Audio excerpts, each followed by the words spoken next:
बहुत दिन के बाद आज खाने को मिला मेरे को। So hello good morning guys. તો કાલે મેં ફોટોઝ પોસ્ટ કર્યા હતા તે જોયા હતા કે નહીં તમે? ઇન્સ્ટાગ્રામ પર પોસ્ટ કર્યા છે, નહીં જોયા તે જોઈ લેજો હા। ને એક તો સોરમાં એટલી ગરમી લાગે ને સાચું, તો બી મારે જમવાનું તો બનાવવું જ પડે, એટલે મેં બનાવવા બેસી ગઈ દાળ અને ભાત। તે બને એટલી વાર મારાથી રાહની જોવાય, એટલે મેં નાસ્તામાં બનાવી કાઢ્યા મસ્ત બટાકાના ભજીયા, જે એટલા ક્રિસ્પી બન્યા હતા ને મોઢામાં જાય એટલે મસ્ત ક્રંચ થતો હતો, એટલે મને બહુ જ ગમ્યા। પછી તેને લઈને હું આવી ગઈ બહાર બેસીને ખાવાની મજા જ કંઈ અલગ છે। તે ખાઈને પછી બપોરે મેં ખાઈ લીધા હતા દાળ ભાત, કમદાનું અથાણું અને મારા મસ્ત ફેવરેટ ખટમડા।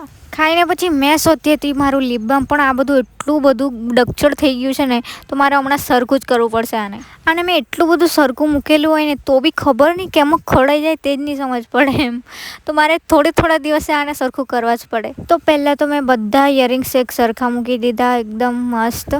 આ બધું સરખું મૂકીને હું ગઈ પાછળી મારા માથામાં આજે કોપરેલ નાખવાની છું, હમ ચંપુ બની ગયા છે ને કોપરેલ બી મારું જરાક નામનું જ બચેલું છે તો નાખી દઈએ આજે। મને હાથમાં લઈને નાખવાનું કંટાળો આવે એટલે મેં બોટલ લઈને નાખ્યા કરું છું આખા માથામાં। પહેલાં તો મેં જિંદગીમાં કોપરેલ નહીં નાખતી હતી, મતલબ 1-2 વર્ષ થઈ જાય પણ કોપરેલનું નામ નહીં લેતી હતી, પણ મને છે ને પેલું વાળમાં પ્રોબ્લેમ થયેલી ને ત્યારથી મેં અઠવાડિયે એકાદ તો મહિના 2 મહિનામાં લગાવું છું। મને કોપરેલ લગાવવાનું નહીં ગમે, ખબર નહીં કેમ। એક તો પેરાશૂટ કોપરેલ તો સારું બી હોય કે તેની સ્મેલ નહીં આવે, પણ આ કોપરેલનો તો એટલી સ્મેલ આવતી છે ને ભાઈ સાહેબ।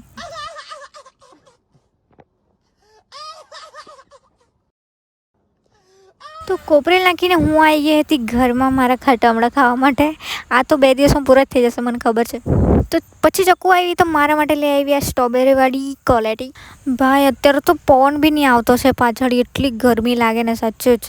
2-3 દિવસ તો સારો જ પવન આવતો હતો, હમણાં તો પવન જ બંધ થઈ ગયો। વરસાદ આવવાનો હશે એટલે પવન આવ્યા કરતો હશે, બાકી અત્યારે બંધ થઈ ગયો છે। પછી મેં જો તમારા લોકોના દોસ્તારને જે હંમેશા ખડૂસ જેવું ફેસ લઈને ફર્યા કરે છે ને, મેં જરાક ઉઠી એટલે ફટાફટ ભાગી છૂટું।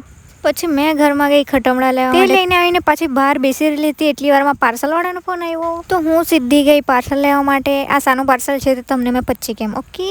તો પાર્સલ લઈને સીધી હું આવી ગઈ દુકાન પર, પછી દુકાનથી સામાન લઈને આવી ગઈ ઘરે પગ મૂક્યો નહીં એટલી વારમાં તો સેજો આવી ગઈ ચાલો વાસ્કુઈ એમ કરીને, તો એની સાથે બેસીને જાય જ કર્યું વાસ્કુઈ જવા માટે। 4 વાગે બી એટલી ગરમી લાગતી છે ને સાચું જ। તો અમે આવી ગયા એનું બિસ્લરી પાણી લેવા માટે, પણ પાણી હતું જ નહીં, તો અમે સીધા આવી ગયા પેટ્રોલ પંપ પર પેટ્રોલ પુરાવવા માટે।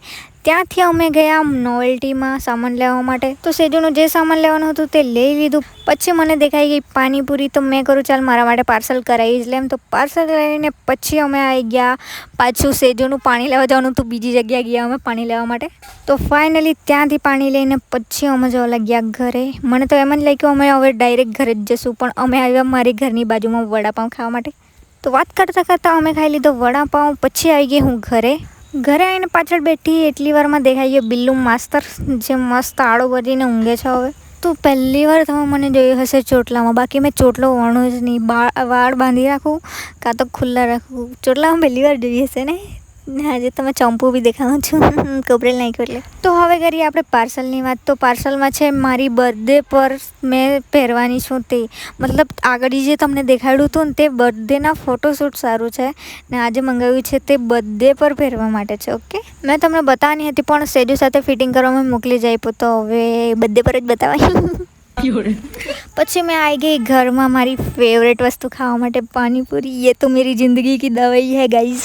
ને આમાં જે ફ્લેવરફુલ પાણી હોય ને તે તો મારું ફેવરેટ છે। બધાથી હેપીનેસ તો મને આપમાં પાણી ભરીને મળે। હજુ બી પાણી આવતું છે, મેં ખાઈ લીધું પછી બી। તો એક કરીને મેં 40 રૂપિયાની પાણીપુરી એકલી જ ખાઈ ગઈ છું। તે ખાઈને હું આવી ગઈ હતી બહાર। તો મળીએ કાલે, બાય। તીખું બી બોલાઈ ગયું એક તો।